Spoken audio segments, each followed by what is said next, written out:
கிறிஸ்துவுக்குள் அன்பான கர்த்தருடைய பிள்ளைகளே, இன்றைய வேத வசனமும் ஜெபமும் ஏசாயா தீர்க்கதரிசியின் புஸ்தகம் 55ஆம் அதிகாரம் 3ஆம் வசனம். உங்கள் செவியை சாய்த்து என்னிடத்தில் வாருங்கள், கேளுங்கள், அப்பொழுது உங்கள் ஆத்துமா பிழைக்கும். தாவீதுக்கு அருளின நிச்சயமான கிருபைகளை உங்களுக்கு நித்திய உடன்படிக்கையாக ஏற்படுத்துவேன். என் அன்புக்குரியவர்களே, ஆண்டவர் மனதில் உள்ள ஒரு பாரம், அவரிடத்துல செவியை சாய்க்க வேண்டும் என்று விரும்புகிறார்.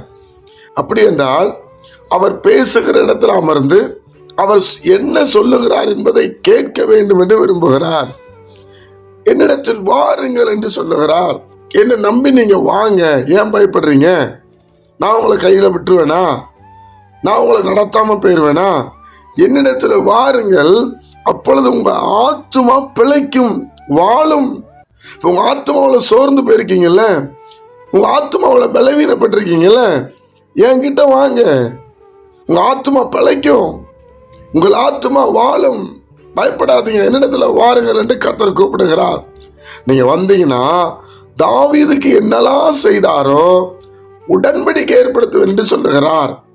தாவீது வாழ்க்கையில கர்த்தர் என்னெல்லாம் செய்து ஒரு யுத்த வீரனாக இருந்தா கூட பிந்திர நாட்கள்ல நல்ல முதிர்ந்த வயதில் அடக்கம் பண்ணப்பட்டான் என்று சொல்லப்பட்டு இருக்கிறதும். தேவனுடைய பிள்ளைகளே, அப்ப தேவனிடத்துல நாம் செவியை சாய்க்க வேண்டும், அவரிடத்துக்கு வர வேண்டும். அப்பொழுதுதான் நம்ம வாழ முடியும், பிழைக்க முடியும், தேவனுக்குள்ள மகிமையா இருக்க முடியும். ஆண்டவர் நம்மளை அழைக்கிறார். முதல்ல செவியை சாய்ங்க. அப்படின்னா அவருடைய பிரசன்ஸ்குள்ள வாங்க, அவரை ஆராதிக்கிற இடத்துல இருங்க, அவரை உயர்த்துற இடத்துல அதிகமா இருக்க விரும்புங்க. கடைசி காலமா இருக்கிறது, இயேசு வரப்போகிறார். இயேசுடைய வருகைக்கு எல்லா ஆயத்தங்களும் ஆக்கப்பட்டிருக்கிறது. தேவனுடைய பிள்ளைகளை, இந்த ஆத்மா பிழைக்கணுமா?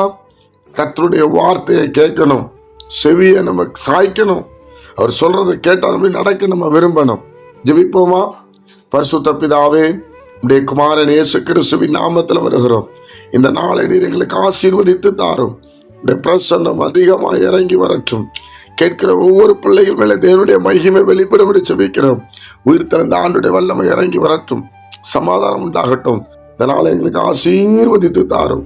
கர்த்தராகிய இயேசுவின் மூலம் ஜெபிக்கிறோம் எங்கள் ஜீவனில் நல்ல பிதாவே, ஆமென்.